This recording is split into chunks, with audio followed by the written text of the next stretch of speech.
My very first course is Elementary Writing 1. Now let's get to what exactly is the course about. So the other introductory thought about this course is that you have to really pay attention to this. Okay, this comment here. Let's get away from grade level skills. Okay, let's just get rid of them. Public school has developed grade levels because, they want to divide the kids according to their ages. But homeschooling, we don't do that. And in homeschooling, you don't have to do it that way. If you're buying a kindergarten writing curriculum and then you're going to buy a first grade writing curriculum and then a second grade writing curriculum, just forget about all that. Because in my course, you will have a basic foundation that you can use any year with your child. You can use that any year, K through 12. I mean, honestly, I have tutored kids in these basic skills who are in high school. Yes, I taught a writing class to homeschool high school kids. And I thought they were, had a basic understanding of writing paragraphs. No, they did not. It was disappointing. I'm not someone I didn't love writing growing up. I was an average student in school. I didn't love writing growing up, but it wasn't until I started homeschooling that I really honed in on my writing skills. So, your child doesn't have to love writing. They don't have to, want to be a writer, but every child should learn how to write a basic paragraph before they graduate, right? Can I get an amen? Yes. Okay. So I think what I want to do next is talk about my 6 modules. So the very first module is the biblical foundations of writing, okay? This is probably one of the most valuable content, I should say, in building in yourself the ability to think biblically when it comes to writing. Because if you take this part out, let's say you don't teach biblical principles, but if you're teaching writing and you're teaching basic skills, and your child doesn't really want to do this, or they're not into it, or whatever, then you're going to come up with every excuse why you don't have to teach it or they don't have to learn it. And that goes against a biblical worldview. So having that biblical worldview for yourself and memorizing maybe some of the things that I'm going to present, or some of the things that you might learn along the way about the biblical worldview of writing. Learning it for yourself is so important because that's how you're going to impart it to your children. Okay? And can I just say one little tidbit about teaching your kids biblical worldview? Biblical worldview doesn't have to just be taught while you're teaching subjects or when you're reading the Bible during family time. You can take every opportunity all day long to talk about what does the Bible say about that.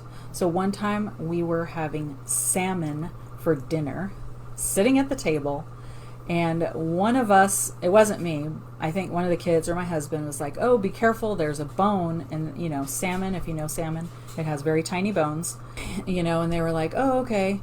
And then all of a sudden I was like, hey, what does the Bible say about bones? And it was so cool because what I thought of was the Ezekiel 36, I believe it is, where God calls the dry bones to come together and breathes life into them, and they become something of flesh and of use to God. So that's just a little way, constantly furnish your mind with that question, okay? Every day. Like, put a Post-it note, stick it on your mirror. What does the Bible say about, and then put a dash or an underline with a question mark, And ask yourself that question, ask your children that question, because if you constantly do that like a dripping faucet, they will grow up thinking that way.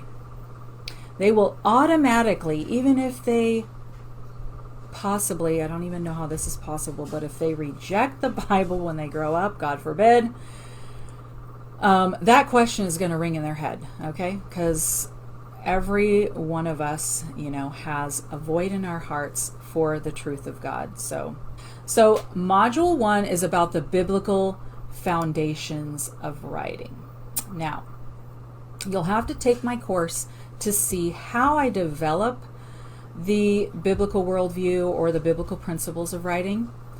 But I wanted to mention just a couple of the principles that I came up with. A lot of developing a biblical worldview in a subject has to do with the 1828 dictionary, which, do I have that handy? Oh, I put it back up on my shelf, but the 1828 dictionary, I should have had it right here, and the Bible, of course. So, sorry if you're hearing the police noise out there. I don't know if you are, but it should pass. Like I said, I live in Hawaii. We don't have central AC, so I got my windows and doors open. Anyway, so the dictionary and the Bible, and then coming up with principles or researching what other principle approach educators have to say about principles of subjects, okay? So that reminds me is where I have my NOAA Plan curriculum guides. So I've got the history one, the literature one, and the writing one. I do have all of them, but those are the 3 I put there because they color coordinate with my color scheme. But anyway, this book, super handy when you're trying to develop your biblical worldview of writing or language, okay? They got some good stuff in there. And then the NOAA Plan lessons. Kindergarten, 1st, 2nd, and 3rd grade. They also have biblical principles in the lesson right here. So that's where I got a lot of these principles. So don't think I'm like super intelligent or anything like that. A lot of these I just got from there. But I have developed my own addition to some of those. So the biblical principle that I want to highlight for today, the one I want to highlight is mastering the art and skill of writing will help us communicate God's truth, okay?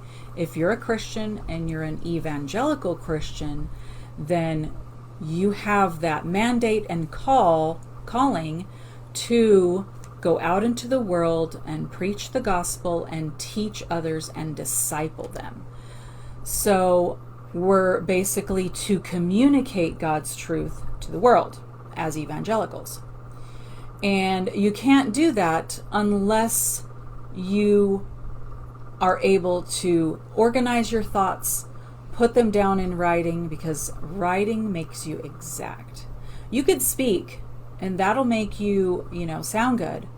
But when you spend time actually writing what you want to say, it becomes more of a final version of your thoughts. So writing, of course, is going to help you and your children master the skills that you need to communicate God's truth, because that's what God would want us to do in our lives and in writing. So that's kind of like the purpose of writing. Like, what does God say about, what does the Bible say about writing? Well, obviously God wrote the Bible, and that's a lot of writing. So writing's really important, and let's not undermine the importance of writing. Writing quality matters to God. This is the second principle I want to highlight for today. Writing quality matters to God. Okay? Like, I get very serious when it comes to writing quality. Now, I grew up left-handed. I'm still a left-handed person. My penmanship is not that great. My teachers, when I was in school, tried to teach me how to form my letters properly, and I did learn how to form them properly, but I didn't care about the quality. And now that sometimes is a problem. So that could be fleshed out in any part of writing, not just the way you write, your penmanship, but it could flesh out in the organization of your thoughts. And in your writing, it could be like your grammar or mechanics could be off. Oh, it's not a big deal. It makes sense. Like these days we're all texting and we don't have proper grammar and punctuation and all that, which is fine for texting. But when you're writing, quality matters to God. And it should matter to us. So those are 2 out of the 10 biblical principles that I cover in Module 1. I also included in Module 1 is an assignment for you and your children to use to basically research and study your own biblical view of writing as you see it from what the Bible says. And I did have some scriptures there.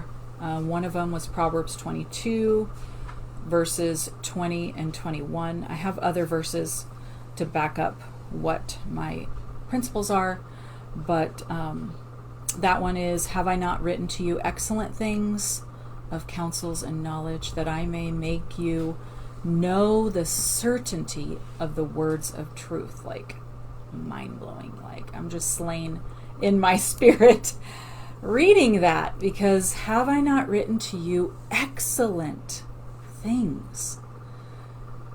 God took the time to write in such a way that it was excellent. And that's my model.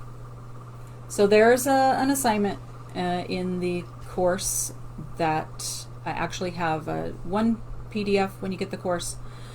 One PDF will be like the guide for my videos, the teacher's guide, and then the other one will be the assignments that you can use with by yourself and with your children. Okay, so Module 2 is about the basic sentence.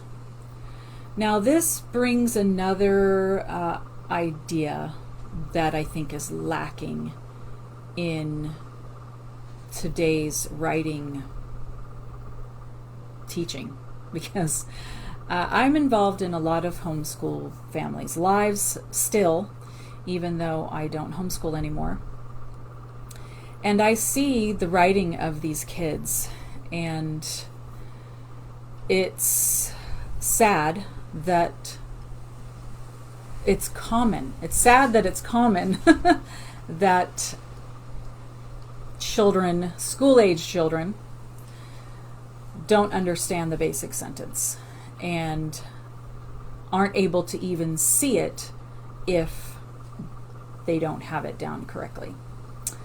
But, so that's why I wanted to have a module with just the basic sentence. Like, this sounds so kindergarten-ish, but, writing quality matters to God, and I want my kids to know these skills. Okay, if you know anything about the principal approach, you know that they recommend the Writing Road to Reading for language arts for elementary. Okay, this is an old version of the Writing Road to Reading. They have a newer version that's just updated, but basically has the same information. Okay, and I was actually trained in this formally and informally. If you get trained in that, here's all the things you're going to learn. How a student should be sitting at their desk when they're writing. Like, whoever thought of that? We're homeschoolers. We do it on the couch. We do it on the dining room table. Sometimes our chairs are too high for the children, But sitting properly, having a good posture so that they can focus on writing well. You will also learn in this book, not in my course, I don't teach that, How to hold a pencil properly. Whoever thought of that? I've seen so many kids hold their pencil in a multitude of different ways. Okay, I'm not saying that there's a right way and a wrong way. I'm saying that there's a way to ensure better penmanship. And if your child holds their pencil the wrong way, but has great penmanship, then don't worry about it. But when you're teaching young kids, we want to build a solid foundation. So that's like the minute details, okay? And this is the one that is lacking the most. And that's what I'm going to be covering in Module 2, is how to form each letter, okay? Don't buy those copybooks that you get at Office Max or Walmart or Target. Don't buy those where the child is just tracing letters until by osmosis they figure it out. No, let's be intentional about how each letter is formed so that they're not confused, because there are those children that get confused between the B and the D and all those things. So in order to make sure your kids don't get that confused, you have to teach them the science and skill of every single letter. The B starts and ends at a different place than the D. And if your child knew that, that would probably help them with issues of dyslexia. So that's a little bit of what I learned in the Writing Road to Reading, and I'm going to give you the handout that explains how each letter is formed in my course. So the other part of the basic sentence is spelling words, because that's another form of practicing writing, and it's a form of like a launching pad for writing sentences. So then we cover mechanics and types of sentences. You've got the period, the exclamation point, and the question mark. So what are those called? How do they start? How do you write them? What that looks like. So we cover that in Module 1. Then in Module 3, not Module 1, sorry, that was Module 2, the basic sentence. Module 3 is all about related sentences, because related sentences is the bridge between writing single sentences and writing paragraphs. There's a bridge. I love that idea. So, related sentences is basically, once your kids know how to write a basic sentence, then they're going to start writing related sentences, so they can write at least 3 related sentences. That's where you should start, because that's easy enough for an elementary child. If they want to do more, that's fine, but not too many, because like I said, it's a bridge to the basic paragraph, and they really do have to simplify their writing. Some kids could write forever. Well, when you're teaching these basic skills, you want to condense what they're writing, because you want them to have that solid foundation that they can build on that natural desire to write. Okay, so the related sentences is basically finding a topic, either in any of your subjects or in your life, and writing 3 sentences about it. So you could write 3 sentences about flowers. I'm looking at my garden. You could write 3 sentences about the park. Okay, so that's what Module 3 is about, how to write your 3 sentences and practice writing your related sentences. Because as you know, a basic paragraph has supporting sentences in it. So your related sentences actually become your supporting sentences. Have you ever seen the worksheet out there? It's popular, it's common amongst educators, Christian and non-Christian, where the writing, what a paragraph is supposed to have, looks like a hamburger.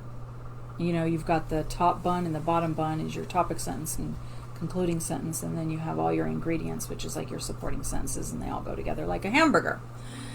Well, I don't like to use that, because I want my kids to really master the related sentences. And once you get into the basic paragraph, which is Module 4, then that the supporting sentences come natural if they're really good at the related sentences. So that's what I teach you in that.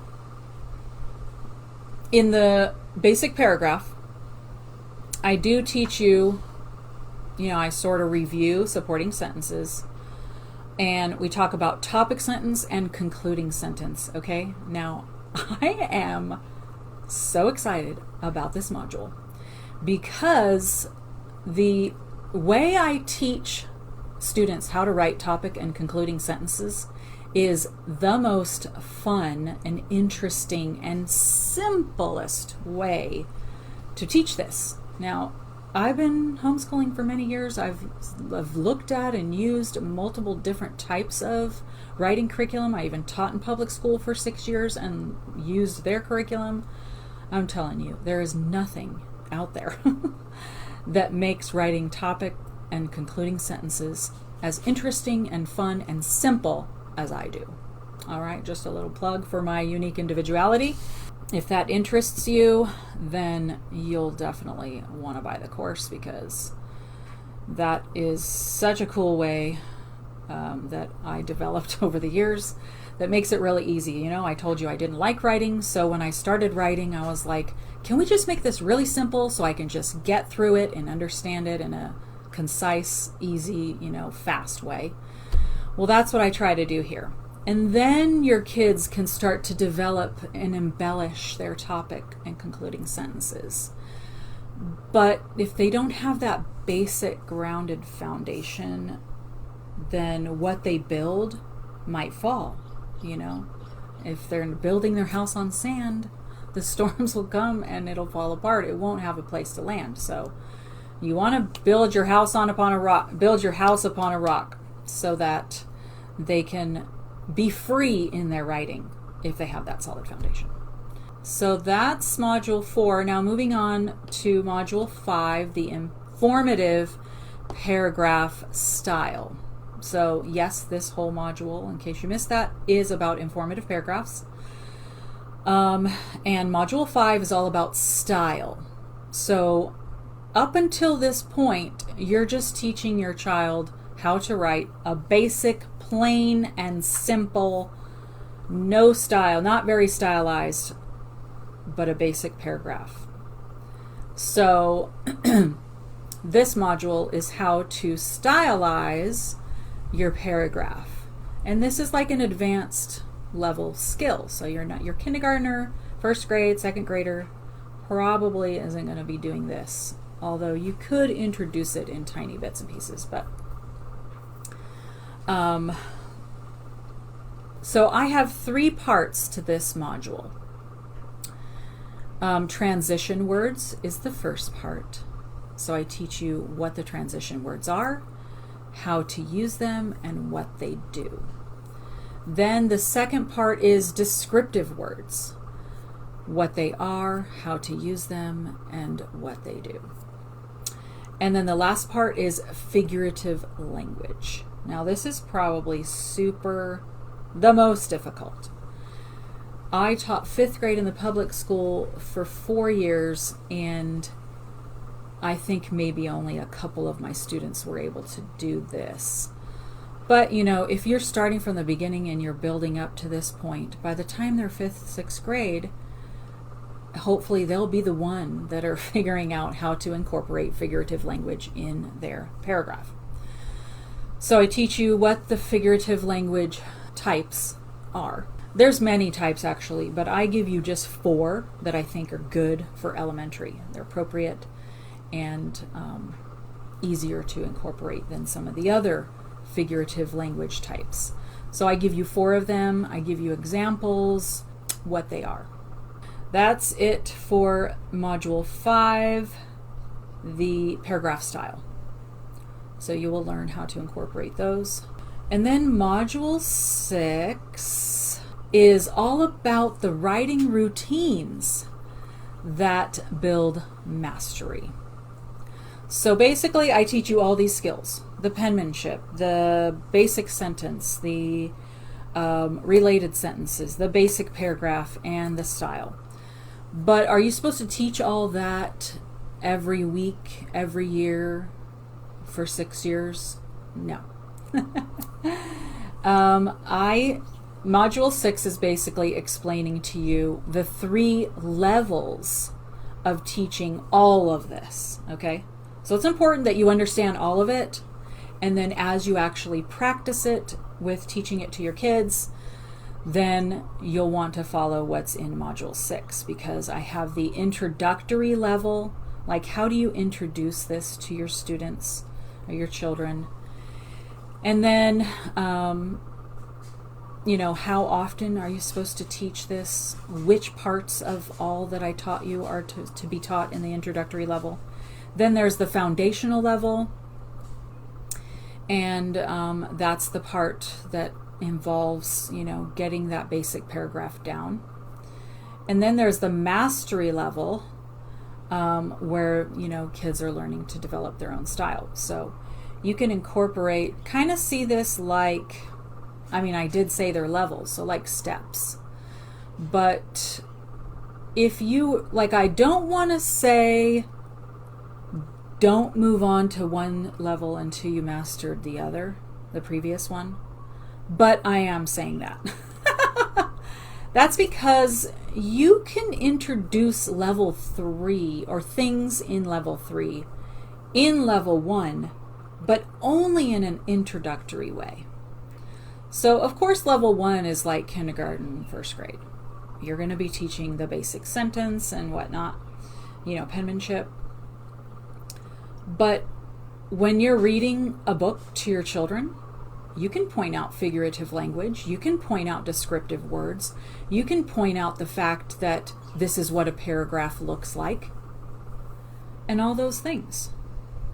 And if they are introduced those ideas in kindergarten and first grade, and then you keep talking about them and bringing them up, by the time they get to the mastery level, they will be familiar with what you're going to cover in the mastery level. And it won't be brand new. It could be like, what? I never heard this before. They might say that, some kids like to say that, but the goal would be to get them comfortable with these ideas. It's kind of like, you don't wait till high school to teach Shakespeare, teach child's version of Shakespeare when they're little, so that when they grow older to really study it, they're not overwhelmed or unfamiliar with it all. So that is an overview of my course. Okay, so I wanted to leave you with the Bible verse that is sort of like the theme of this course. It's Proverbs 3:3. Let not mercy and truth forsake you. Bind them around your neck. Write them on the tablet of your heart. So the last principle that's sort of unstated here is you don't want to just practice writing on paper or on your computer for writing's sake, or to be able to be good at writing.